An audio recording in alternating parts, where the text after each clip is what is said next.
So ayat pertama dan kedua, tabbat yada abi lahabi wa tab ma aghna anhu maluhu wa ma kasab. So kalau kita literally, dia akan jadi binasalah tangan, kedua-dua tangan Abu Lahab. So kat sini quite interesting dia punya translate, dan binasalah ia bersama. Apa maksud tu kan? Ataupun kalau bahasa kita macam binasalah dua-dua tangan dia, dan dia sekali lah. Satunya kalau kita kata dalam konteks ada benda yang biasanya bila disebut dalam konteks orang Arab dulu, benda tu mafhum macam kalau korang kata binasa dua-dua tangan dia. Kalau kita tak tahu kita fikir apa, tangan je, kaki semua okey, macam mungkin kita fikir begitu Tetapi yang dimaksudkan dan dimafhumkan tu ialah sebab tangan tu simbolik kepada apa yang dia buat usaha dia, apa semua, kekayaan apa semua tu dibina oleh dua tangan So macam bila cakap binasalah dua-dua tangan dia tu, so dia masuk semua-semua sekali dan apa saja yang diusahakan tu akan hancur. Dan kemudian baru kita akan faham macam dengan dia sekali pun akan binasa juga So macam tu dia punya impact ayat tu binasalah apa yang diusahakan, apa saja yang dia buat, termasuk dengan dia sekali pun akan binasa.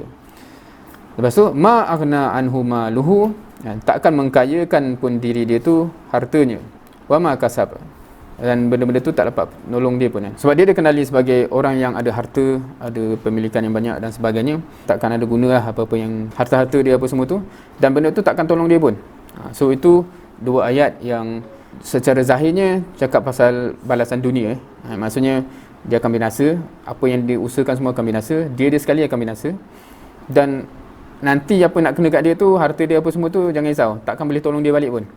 Dia akan binasa for sure. So itu gambaran dunia. Now dalam konteks ayat-ayat yang Allah turunkan kepada Nabi Muhammad SAW, dan of course kita semualah, tapi dalam konteks event tu kepada Nabi SAW, ada janji-janji yang quite interesting yang agak spesifik diberi kepada Nabi SAW. Secara umum, kalau setelah zaman Nabi dan wahyu dah tak turun secara umumnya ialah Allah menjanjikan dalam Quran bahawa orang-orang Muslim, orang ni semua yang buat dakwah, orang yang buat kebaikan, ada janjikan balasan syurga, dan jahat tu janjikan balasan neraka. Fine. Tetapi dia tak menjanjikan dunia maknanya dunia tu adakah orang yang jahat tu akan dibalas dan sebagainya, tak ada spesifik janji begitu. Sebab ada je orang yang jahat yang dia maknanya secara mata kasar dunia kita akan tengok dia berjaya sampai dia mati. Cuma kita tahu di akhirat nanti dia neraka, na'udzubillah, memang dia akan kenalah. Dan ada orang baik yang sampai ke hujung memang dia sengsara dan dia mati sengsara pun. Cumanya kita tahu dia akan dapat ganjaran syurga. Tetapi ada ayat yang spesifik yang Allah bagi jaminan dunia lagi. Maksudnya kalau Abu Lahab ni satu contoh lah, yang maksudnya di dunia lagi pun dia akan sengsara. Cara dia mati pun menggambarkan kesengsaraan itu Tetapi bukan sekadar itu, Allah tambah juga sayasla naron zatal lahab, dia akan menderita bakaran api neraka yang marak menjulang. Sayasla naron, ini maknanya dia akan menderita dengan api nar zatal lahab.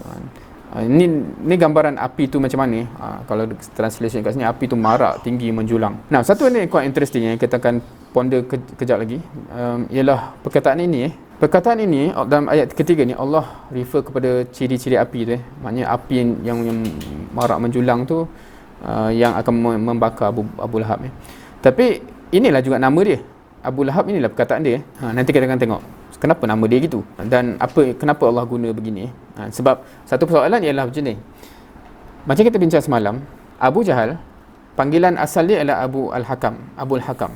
Okay, by the way, siapa-siapa yang miss sesi semalam boleh tengok recording dia lah. Allah tak guna nama dia, kita tak acknowledge Abul Hakam tu. Kita tak kata dia bapa kebijaksanaan, kita kata dia bapa kejahilan. So maksudnya Allah tak acknowledge panggilan dia, tetapi Allah tukar kepada panggilan yang lebih layak. Orang semua kata dia bijaksana, kita kata dia jahil. Tapi dengan Abu Lahab ni quite interesting, sebab memang orang panggil dia Abu Lahab, nama dia tak ditukar. So macam mana? Sebab biasanya nama-nama yang orang bagi ni nama kebanggaan. Abu Hakam, Abu Jahal tu Abu Hakam, nama kebanggaan dia. Orang kata bijaksana. Allah tak nak acknowledge orang kata, siapa kata dia bijaksana, dia jahil. Tapi dengan Abu Lahab ni quite interesting, Allah masih panggil nama dia. So kenapa? Kita akan tengok kejap lagi lah. Okey, tapi kita pergi dulu So kat sini balasan tadi, balasan dunia dia akan kena, binasa dia, harta-harta tak dapat tolong pun dia akan binasa, dan dalam neraka apatah lagi, dia akan dibakar dengan sedahsyatnya.